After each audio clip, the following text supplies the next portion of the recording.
अस्सलाम वालेकुम guys, welcome to the medical hub. आज हम नए टॉपिक के साथ हैं जो है important basic formula of chemistry.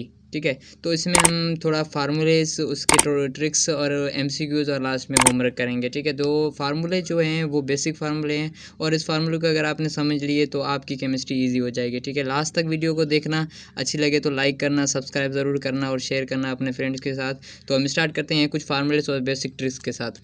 तो पहले आपको मालूम होना चाहिए मोल एंड एवोगैड्रो नंबर्स क्या होता है। मोल एंड एवोगैड्रो नंबर का मतलब है मोल, अमाउंट ऑफ सब्सटेंस। ठीक है, और एवोगैड्रो नंबर एक नंबर होता है, एक ह्यूज नंबर है जो साइंटिस्ट अमेडियो एवोगैड्रो ने दिया था। ठीक है, तो जो यूज़ होता है अमाउंट ऑफ सब्सटेंस को जाहिर करने में, तो Avogadro number. Mole and Avogadro number क्या होता है? मोल जो होता है वो amount of substance, Avogadro number एक नंबर है। ठीक है, और ये किसके बराबर होता है? 6.02 इंटू 10⁻23 पार्टिकल्स। और ये इतने पार्टिकल्स अगर किसी भी सब्सटेंस में होते हैं तो वो हम कहते हैं उसको एक मोल है। तो मोल और एवोगैड्रो नंबर आपस में कोरिलेशन है इन दोनों का। ठीक है, तो अब आते हैं इन दोनों की कैसे पहचान करें या किसी भी मॉलिक्यूल्स या एटम या एलिमेंट्स के अंदर कैसे जाहिर करें। सपोज करें हमारे पास एक क्वेश्चन है 18 AMU ऑफ H2O वाटर के 18 AMU है। ठीक है, तो इसमें हम क्या क्या कहेंगे कि 18 AMU वाटर का कितना होता है? मॉलिक्यूलर मास 18 होता है, तो 18 AMU वाटर का मतलब हो गया एक molecule water, 1 molecule of H2O। 1 molecule H2O कह सकते हैं या कह सकते हैं 3 एटम्स इन H2O के अंदर कितने एटम हो गए? 3 एटम हो गए। या हम कह सकते हैं एक मोल ऑफ 1 मोल H2O, एक मोल H2O का कह सकते हैं। ठीक है, तो ये हो गया हमारा बेसिक बना। इस हिसाब से हम जाहिर कर सकते हैं कि एवोगैड्रो नंबर, और 1 मोल में हम पता है कितने होते हैं एवोगैड्रो नंबर? 6.02 × 10⁻23 एवोगैड्रो नंबर होते हैं। एक और इसी हिसाब से अगर हम यहाँ पर लें 18 ग्राम ऑफ H2O।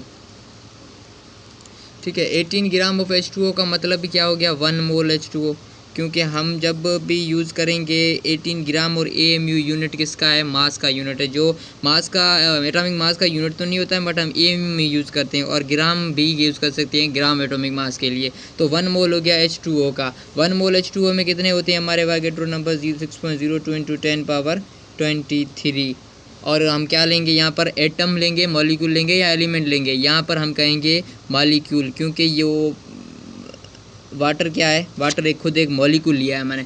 अगर हम यहाँ पर एलिमेंट लेते हैं, कार्बन लेते हैं, तो यहाँ पर हम लेते हैं एटम या एलिमेंट देते हैं। ठीक है, अगर यहाँ पर NaCl लेते हैं तो यहाँ पर हम क्या कहते हैं? आयन कहते हैं। ये आपको याद रखने हैं कि एवोगैड्रो नंबर के बाद हम यहाँ पर जो चीज़ लिखेंगे वो इसके से आप हिसाब से होगी, जो क्वेश्चन के हिसाब से होगी।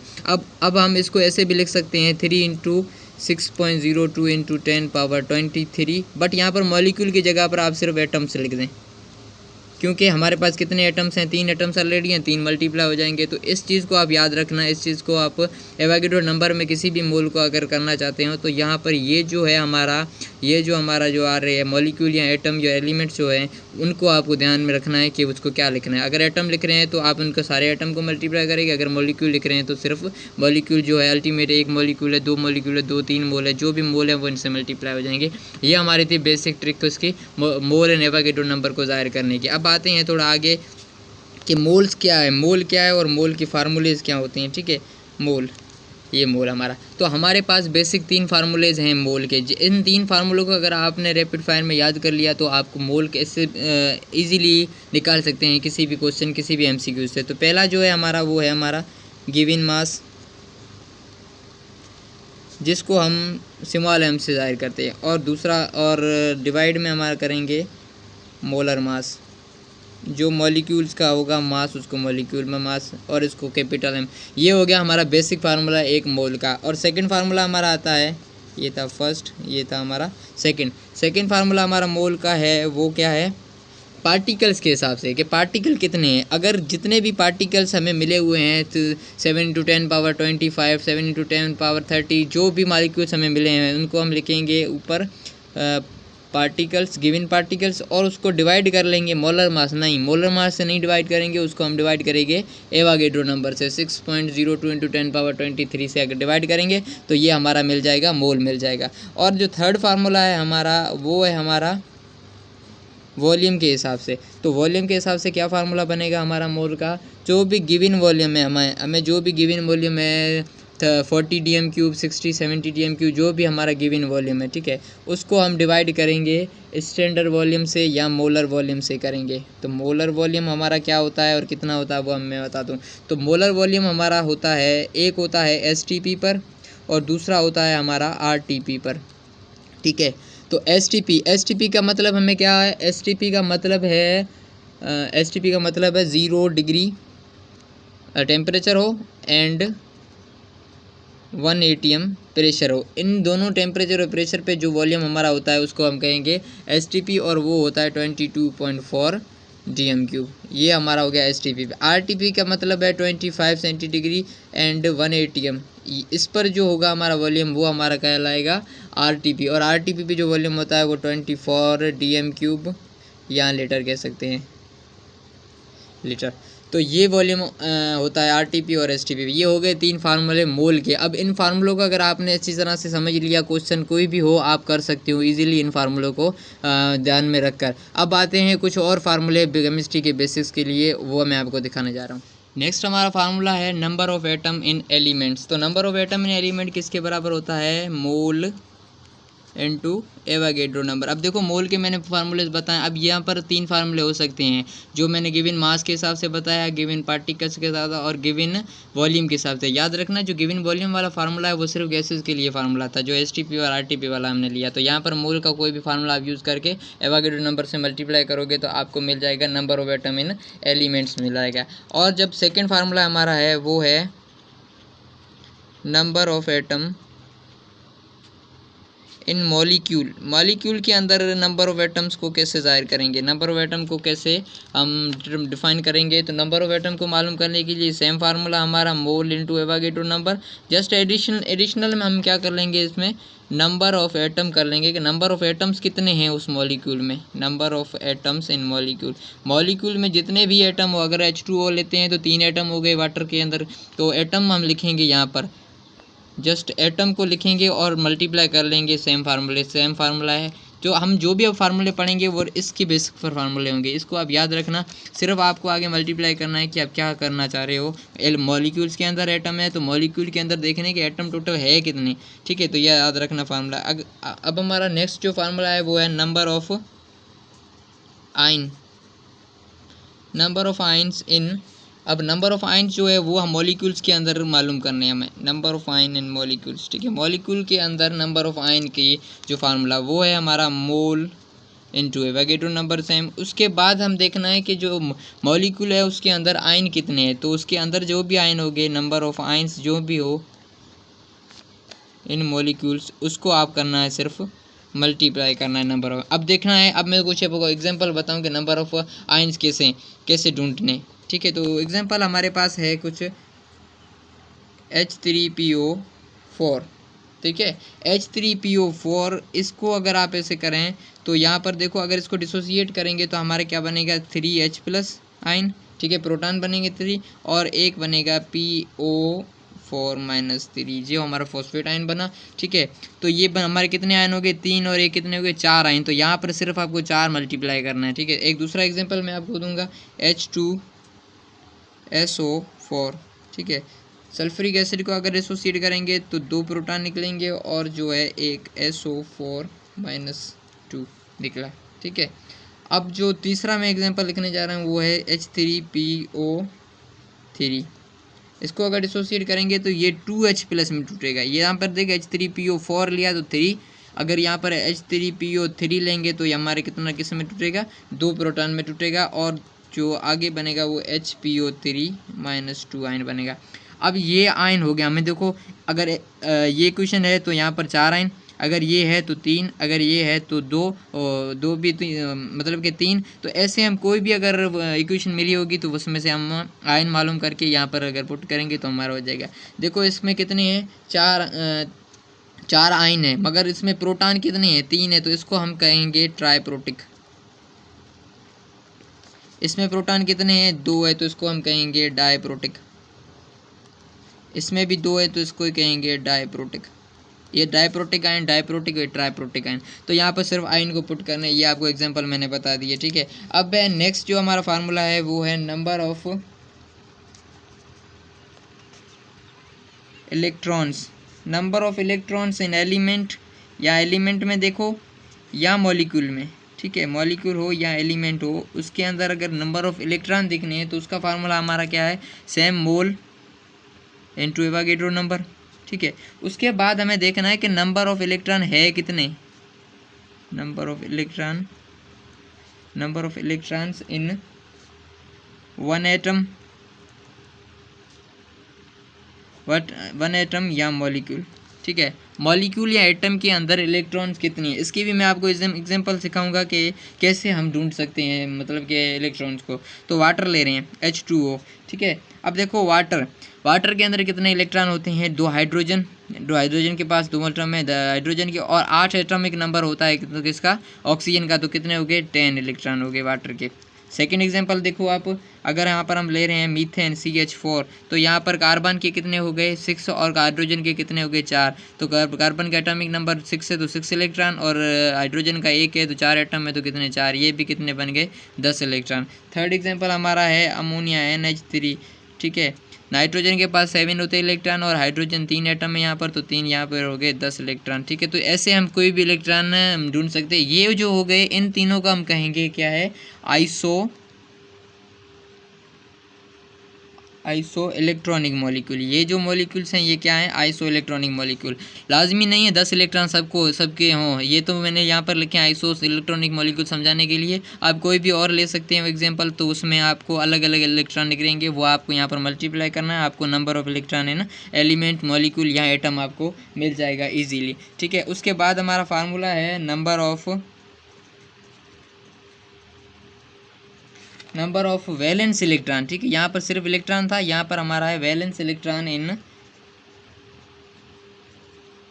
मॉलिक्यूल और एटम, ठीक है। एटम और मॉलिक्यूल के अंदर जो नंबर ऑफ वैलेंस इलेक्ट्रॉन मालूम करने का क्या फार्मूला है, तो यहाँ पर हम सिंपली ये same mole into Avogadro number multiply करेंगे यहाँ पर वैलेंसी, कि वैलेंसी है कितनी, उस एटम की या उस मॉलिक्यूल की वैलेंसी कितनी है, वो वैलेंसी यहाँ पर हम पुट करेंगे। सपोज करें हम एग्जांपल ले रहे हैं, यहाँ पर आप कैसे निकाल सकते हो, ठीक है। यहाँ पर ले लें N-3, नाइट्रोजन के ऊपर -3 पावर, मतलब कि नाइट्रोजन ने 3 इलेक्ट्रॉन लिए हैं, तो नाइट्रोजन के पास 3 इलेक्ट्रॉन लिए हैं, बट हमें देखना है टोटल इलेक्ट्रॉन तो हो गए इसके पास 10, मगर क्योंकि 7 होता है एटॉमिक नंबर और 3 इसने लिए, 10 इलेक्ट्रॉन टोटल हुए। हमें देखना है वैलेंस इलेक्ट्रॉन, तो यहाँ पर आप देख सकते हो, जो K शेल होता है उसके अंदर 2 इलेक्ट्रॉन होते हैं, जो L शेल है टोटल 10 इलेक्ट्रॉन है, बाकी बचे L, तो L के पास कितने हो गए, 8 इलेक्ट्रॉन। तो इसका मतलब है हमारे वैलेंसी कितनी मिली, हमें वैलेंसी मिली 8 इलेक्ट्रॉन, ठीक है। 8 इलेक्ट्रॉन हो गए N-3 की वैलेंसी। सेकेंड एग्जाम्पल मैं लूँगा ऑक्सीजन, ठीक है, O,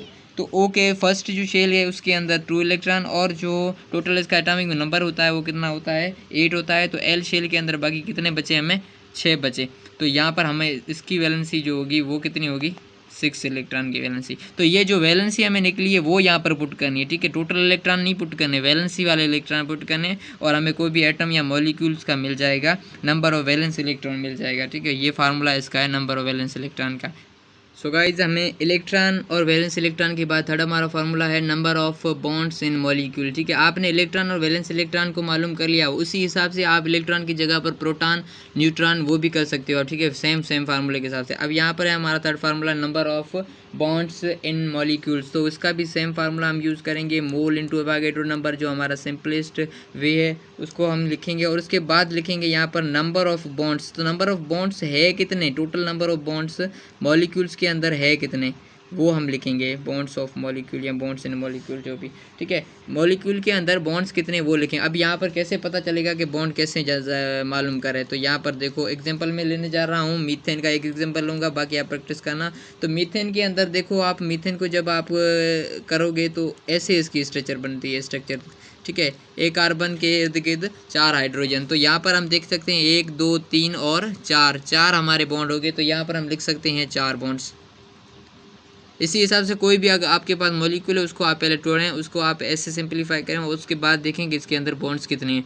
अगर इस फार्मूले को आप थोड़ा और मतलब कि डीप जाना चाहें तो यहाँ पर आप कर सकते हैं number of ionic bonds, number of covalent bonds, ऐसे भी कर सकते हो। तो यहाँ पर आपको सिर्फ क्या लेना पड़ेगा, अगर आयोनिक ले रहे तो आयोनिक बॉन्ड, यहाँ पर कोवेलेंट ले रहे हो तो कोवेलेंट बॉन्ड। यहाँ पर आप देख सकते हो मीथेन के अंदर 4 ही कोवेलेंट बॉन्ड है, तो इसका बॉन्ड भी वही होगा, तो कोवेलेंट बॉन्ड भी यही होगा, ठीक है। इस हिसाब से आप इसको मज़ीद कर सकते हो, ठीक है। उसके बाद हमारा जो नेक्स्ट फार्मूला है वो है नंबर ऑफ़ मॉलिक्यूल्स मालूम करने का।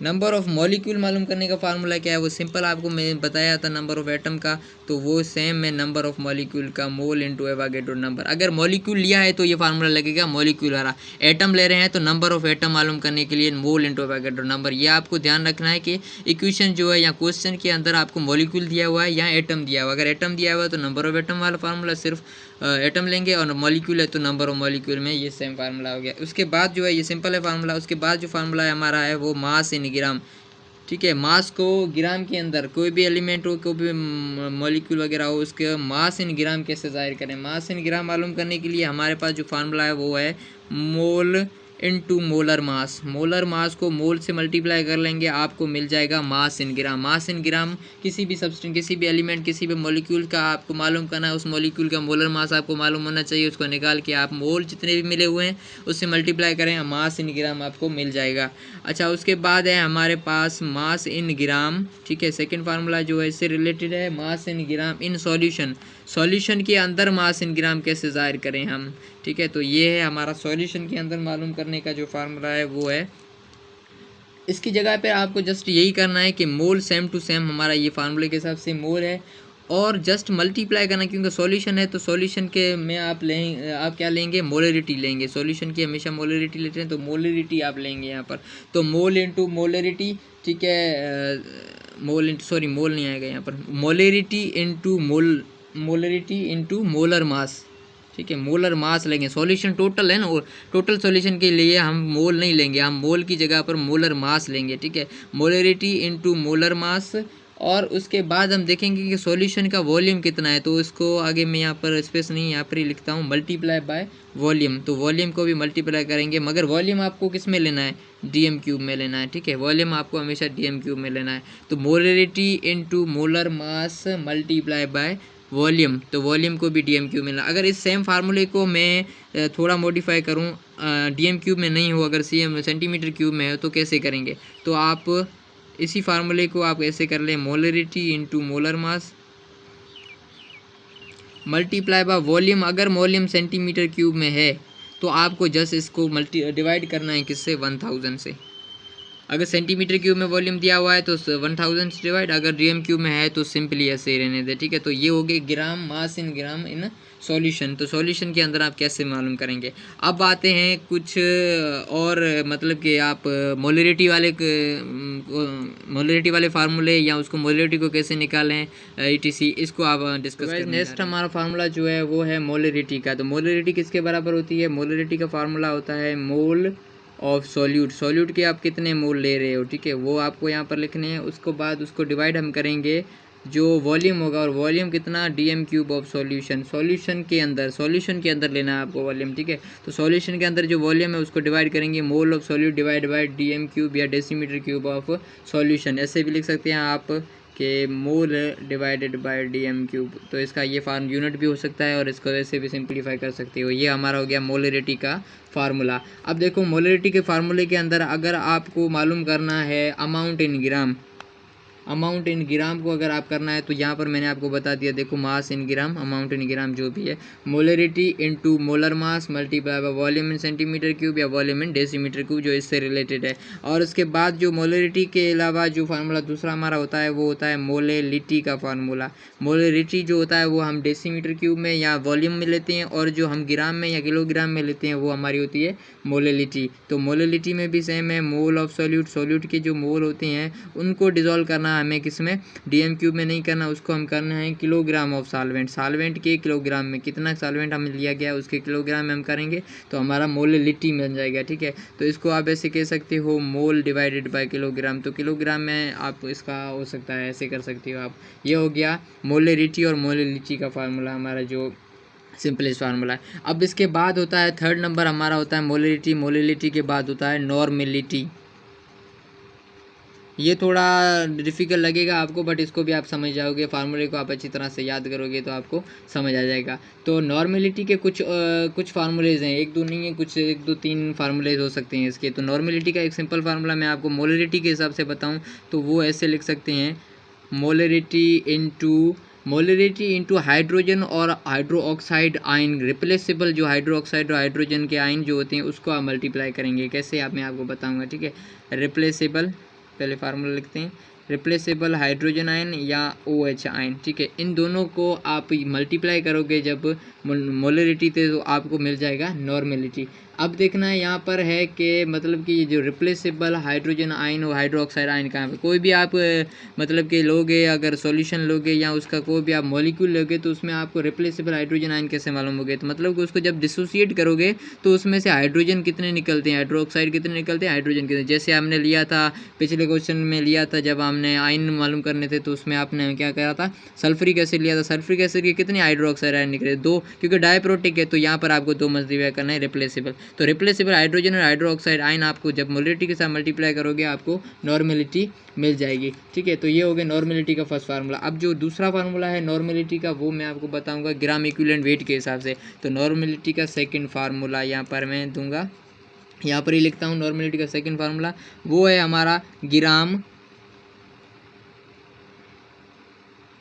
इक्विवेलेंट वेट, ठीक है। Gram equivalent weight of solution का जो ग्राम इक्विवेलेंट वेट है ये इसका ही फार्मूला है नॉर्मेलिटी का। ग्राम इक्विवेलेंट वेट जो है उसको हम डिवाइड करेंगे DM³ ऑफ सॉल्यूशन के DM³ से हम अगर डिवाइड करेंगे तो ग्राम इक्विवेलेंट को, तो ये हमारा हो गया नॉर्मेलिटी। अब आपको ये समझ में आएगा कि ग्राम इक्विवेलेंट वेट होता क्या है। ग्राम इक्विवेलेंट वेट का मतलब क्या है, यहाँ पर तो स्पेस थोड़ी कम है, यहाँ पर ही बताऊँगा मैं। ग्राम इक्विवेलेंट वेट को हम कैसे ज़ाहिर करें और होता क्या है। अगर हमारे पास एलिमेंट है, ठीक है, यहाँ पर 2 फार्मूले होंगे ग्राम इक्विवेलेंट वेट के, एक होता है मॉलिक्यूल के अंदर, एक होता है एलिमेंट। अगर हमारे पास एलिमेंट के अंदर ग्राम इक्विवेलेंट वेट देखना है तो हम क्या करेंगे, एटॉमिक मास होगा किसी भी एलिमेंट का ले रहे हैं, उसका ग्राम इक्विवेलेंट देखना है, उसका एटॉमिक मास जो लेंगे उसको हम अगर वैलेंसी से डिवाइड करेंगे तो हमारा मिल जाएगा क्या, ग्राम इक्विवेलेंट वेट। ये ग्राम इक्विवेलेंट वेट हमारा होता है किसके लिए, एलिमेंट के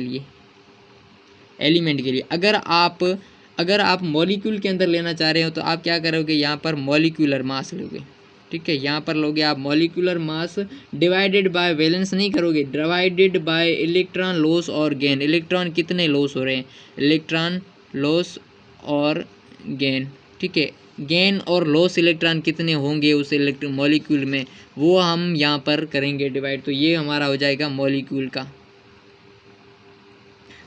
का देखने के लिए आपको डिवाइड करना है इलेक्ट्रॉन लॉस और गेन, और एलिमेंट का करने के लिए आपको करना है वैलेंसी से डिवाइड करना है। ये हमारा मिल जाएगा ग्राम इक्विवेलेंट वेट, ठीक है। तो ग्राम इक्विवेलेंट वेट को हम ऐसे जाहिर कर सकते हैं। अच्छा, नेक्स्ट हमारा फार्मूला है gram equivalent of solution. Gram equivalent of solution या gram equivalent weight of solution जो है वो थर्ड फार्मूला, इसका हम ऐसे मालूम कर सकते हैं कि जो मोलर मास है हमारे पास, जो मोलर मास सब्सटेंस का दिया होगा उसका hydrogen ion, replaceable hydrogen ion, उसके रिप्लेसेबल हाइड्रोजन आयन या हाइड्रो ऑक्साइड आयन, इनको अगर डिवाइड करेंगे तो ये हमारा बन जाएगा ग्राम इक्विवेलेंट सॉल्यूशन का फार्मूला। ग्राम इक्विवेलेंट सॉल्यूशन को कैसे हम जाहिर करते हैं, जो कि नॉर्मेलिटी में यूज़ होता है, ये हम ऐसे भी जाहिर कर सकते हैं ग्राम इक्विवेलेंट वेट को। इससे बाद मैं आपको अब लास्ट फार्मूला बताऊंगा जो सिंपल है, जो नॉर्मेलिटी के अंदर आता है, वो आता है ग्राम का, ठीक है। ग्राम का फार्मूला आता है कि ग्राम कैसे मालूम करें, सिर्फ ग्राम को फार्मूला, ये आपको नॉर्मेलिटी अगर मिली हो तो ग्राम को कैसे आप जाहिर करें, तो उसको आप करने के लिए normality into gram equivalent wait, ठीक है, GW gram equivalent weight into volume.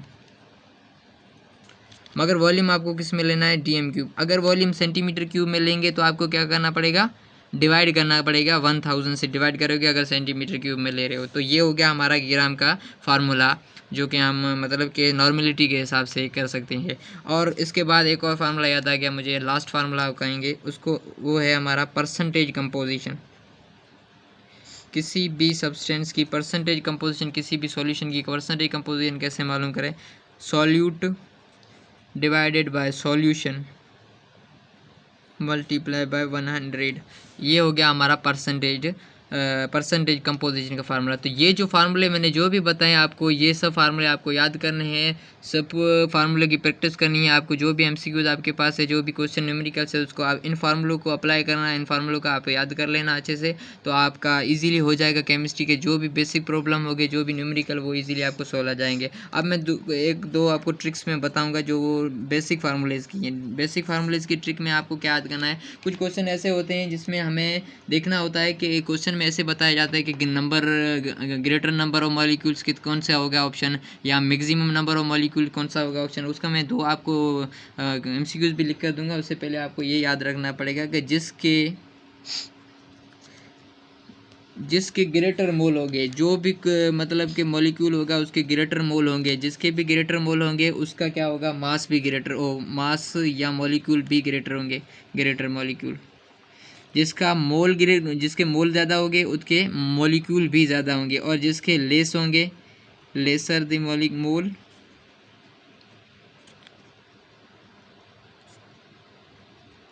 Laser will be molecules कम होंगे, मोल होंगे। अगर आपने मोल मालूम कर लिए किसी भी क्वेश्चन में, किसी भी एमसीक्यूज में, अगर आपने जो ऑप्शन मिले होंगे उनके आपको मोल मालूम कर लिए, तो आपको मॉलिक्यूल इजीली पता चलेगा कि लेसर मॉलिक्यूल होंगे या ज़्यादा मॉलिक्यूल होंगे। जिसके ज़्यादा मोल उसके ज़्यादा मॉलिक्यूल, जिसके कम मोल उसके कम मॉलिक्यूल। अब दो क्वेश्चन में करूँगा तो उस पर आप ध्यान रखना। चलो गाइज, हमारा एमसीक्यूज रेडी है। अब देखो ये एमसीक्यूज इस हिसाब से, ट्रिक के हिसाब से कैसे सोल्व होगा। मैक्सिमम नंबर ऑफ मॉलिक्यूल, ऐसे अगर आपको क्वेश्चन हो, ऐसे ऑप्शन हो A B and C and D, आपको वीडियो को पॉज कर लें और उसके बाद आप खुद इसको सोल्व करें। मैं आपको सोल्व करके बताऊंगा, आप सोल्व करेंगे, आंसर निकाले क्या आता है आपका। तो देखो आप 18 gram of glucose, 18 gram of glucose का मतलब है 18 ग्राम, और इसका मोल निकालो। सिर्फ आपको मोल ही निकालना है। इसका मोल जब आप निकालोगे तो कितने मोल निकलेंगे इसके, 0.1 मोल निकलेंगे इसके। ठीक है, तो जिसके मोल ज़्यादा होंगे उसके मॉलिक्यूल भी ज़्यादा होंगे। इसके मोल निकले 0.1। अब आते हैं सेकंड है 4 ग्राम ऑफ H2, इसके कितने मोल निकलेंगे, हमारे पास 2 मोल निकलेंगे अगर इसको सोल्व करेंगे हम, given mass divided by molecular mass. ठीक है, और इसके बाद इसके जो मोल निकलेंगे वो कितने निकलेंगे, 1.5 मोल। ठीक है, और इसके बाद ये थर्ड जो सेकंड फार्मूला हमारा मोल का, particle divided by Avogadro number, उसको अगर आप करेंगे तो इससे कि मोल निकलेंगे 0.1 मोल। अब देखो किसके ज़्यादा मोल हैं, 0.1, 1.5, 2 एंड 0.1, मतलब कि 2 मोल ज़्यादा है, तो ये हमारा होगा बी ऑप्शन करेक्ट। ये इस एमसीक्यू को ऐसे सोल्व कर सकते हैं, greater the mole greater will be the molecules. Next आप क्वेश्चन करेंगे, लास्ट क्वेश्चन, उसके बाद आप होमवर्क करना, मैं होमवर्क दूंगा आपको, वो कर लेना। तो इस हम नेक्स्ट जो क्वेश्चन है उसको आप ध्यान में रखना है, मैं अब करने जा रहा हूँ। तो नेक्स्ट हमारा क्वेश्चन रेडी है, विच हैज़ लीस्ट मास, मतलब कि मास किसका कम होगा। इस एग्जांपल में आपको सबका निकालना है, उसके बाद जिसका भी कम होगा वो आपको ट्रिक करना है। ठीक है, यहाँ पर देखो आप 6.0 × 10⁻23 एटम्स ऑफ ऑक्सीजन। यहाँ पर पहले आप क्या करोगे, मास निकालना है। मतलब मास निकालने का फार्मूला मैंने आपको बताया पीछे क्या था, mole into molar mass. Molar mass को मोल से मल्टीप्लाई करेंगे, ग्राम मास मिलेगा हमारे पास। तो इसका मोल जो निकलेगा, हम सेकंड फार्मूले से हम निकालेंगे 0.1 निकलेगा इसका मोल, और उसके बाद सॉरी यहाँ पर है 22, तो ये 0.1 निकलेगा मोल। इसको मल्टीप्लाई करेंगे मोलर मास ऑफ ऑक्सीजन, तो ये हमारा हो गया 1.6 ग्राम मोल इसका निकला, इसका मास निकला। अब जो सेकंड है हमारा 2.24 dm³ of carbon dioxide, third formula हमारा मोल का। तो इससे हम थर्ड फार्मूले मोल से हम इसको मोल निकालेंगे, तो हमारा मोल निकलेगा कितना, 0.1 मोल निकलेगा, क्योंकि given volume divided by STP वाला वॉल्यूम जो यूज़ करेंगे तो हमारा 0.1 मोल निकलेगा। और इसका जो होता है मोलर मास जो होता है वो कितना होता है, 44 हो गया, तो ये हमारा हो गया 4.4 ग्राम। मतलब ये ऑप्शन नहीं हो सकता क्योंकि इससे छोटा ये है। तो थर्ड जो हमारा 0.1 मोल ऑफ H2 गैस, तो मोल मिला हुआ है हमारे पास H2 गैस मतलब 2 ग्राम, तो ये हमारा हो गया 0.2। मतलब ये भी नहीं हो सकता, ये हो सकता है, ये दोनों नहीं हो सकते, ये लिस्ट हो गया, इससे इन दोनों से कम है। बाकी दो बचे हमारे पास। यहाँ पर देखो 0.1 gram atom of iron, gram atom iron का मतलब है यहाँ पर, ये जो ग्राम एटम यहाँ पर लिखा है इसका मतलब ये नहीं है 0.1 ग्राम हो गया, इसका मतलब ये है कि मोल, ग्राम एटम का मतलब होता है मोल, तो 0.1 मोल मिला हुआ है। और आयरन का जो होता है वो 56 होता है, तो ये हमारा हो गया 5.6 ग्राम, मतलब ये भी नहीं हो सकता, ये इससे छोटा है। अब है लास्ट हमारा, तो देखो 0.15 ग्राम को, पर यहाँ पर डायरेक्ट मिला हुआ है, हमें 0.1 में निकालने की ज़रूरत ही नहीं है, तो ये हम लिखेंगे 0.15 ग्राम। अब देखो इन दोनों में से कौन छोटा है, ये छोटा है, तो ये हमारा आंसर आ जाएगा, क्वेश्चन का आंसर आएगा। तो ये देखो हम फार्मूले हमने डिस्कस किए, कुछ ट्रिक्स डिस्कस किए और एमसीक्यूज डिस्कस किए। अब आपको क्वेश्चन करने होंगे, आपको होमवर्क करने होंगे और कमेंट सेक्शन में मुझे ज़रूर बताना। वीडियो अच्छी लगी हो तो लाइक करना, सब्सक्राइब ज़रूर करना और शेयर करना अपने दोस्तों के साथ। अल्लाह हाफिज़, थैंक यू सो मच।